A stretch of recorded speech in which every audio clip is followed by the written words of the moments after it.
শীতের সন্ধ্যায় আরেকটি নতুন ভিডিওতে আপনাদের সবাইকে স্বাগত জানাই।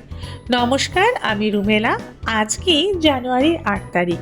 ঠিক এক মাস আগে হয়েছিল নক্ষত্র মুখে ভাত, কিন্তু মামা ভাতের অনুষ্ঠানটা তোলা ছিল। যেহেতু নির্বিকের অফিস শুরু হয়ে গেছিল, ওই জন্য আমাদের সবাইকে চলে যেতে হয়েছিল। সব কিছু গুছিয়ে আমাদের আস্তে আস্তে প্রায় এক মাস হয়ে গেল।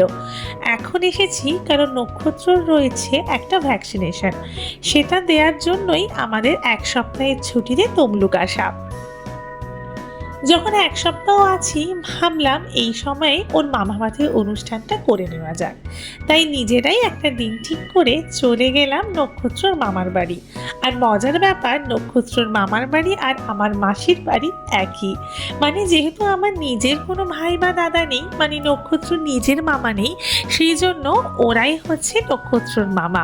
আমার বিয়েতেও ওরাই কাজ করেছিল ভাইয়ের।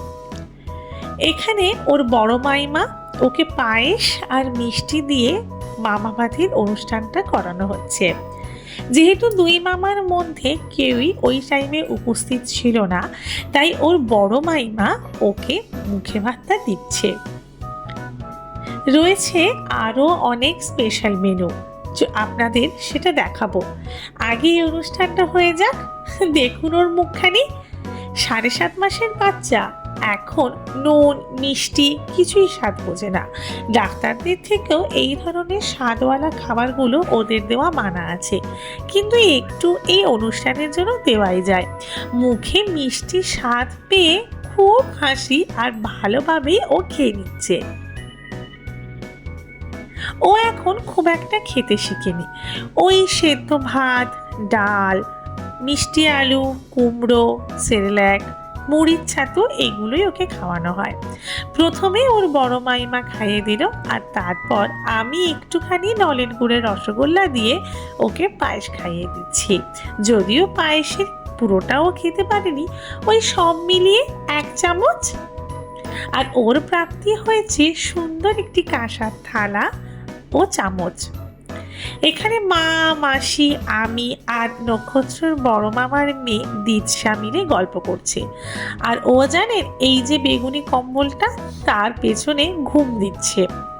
আমাদের ডিনারটা ওই দিন 8:30টার মধ্যে করে দিতে হয়েছিল। খুব তৃপ্তি ভরে খেয়েছি জানেন তো। ছিল বেগুনি, ফ্রাইড রাইস, চিকেন কষা, চাটনি, মিষ্টি, পায়েস। চাটনি মিষ্টি পায়েসের মধ্যে আমি কোনোটাই খাইনি, কারণ এই সুন্দর খাবারের মুখে ওগুলো আর খুব একটা পছন্দ হবে না। নক্ষত্রকে ওরা সবাই ভীষণ ভালোবাসে, আর আমার বৌদির তো তুলনাই নেই। যেমন গুণ, অর্থাৎ যেমন হাতের রান্না তেমনই ভালোবাসা। দেখুন নক্ষত্র কত আনন্দ করছে। আর দিৎসা তো বারবার বসে পড়ছে ওকে নেওয়ার জন্য, কিন্তু ও তো এখন ভীষণ ছোট, মাত্র ক্লাস 2-এ উঠেছে। ও ঠিক নিতে পারছে না। আর সূর্য যা বদমাশি করছে, যা লাফাচ্ছে, আমাদেরই নিতে মাঝে মাঝে কাল ঘাম ছুটে যায়। এবার যাওয়ার পালা। টোটো এসে গেছে, ওতে করেই আমরা যাব। নক্ষত্র টোটো চড়তে ভীষণ ভালোবাসে। ও বুঝতে পারে বাইরে বেরোলে এবার কোথায় যাওয়া হবে। দিৎসা টাটা করে দিচ্ছে। রাত তখন 9টা।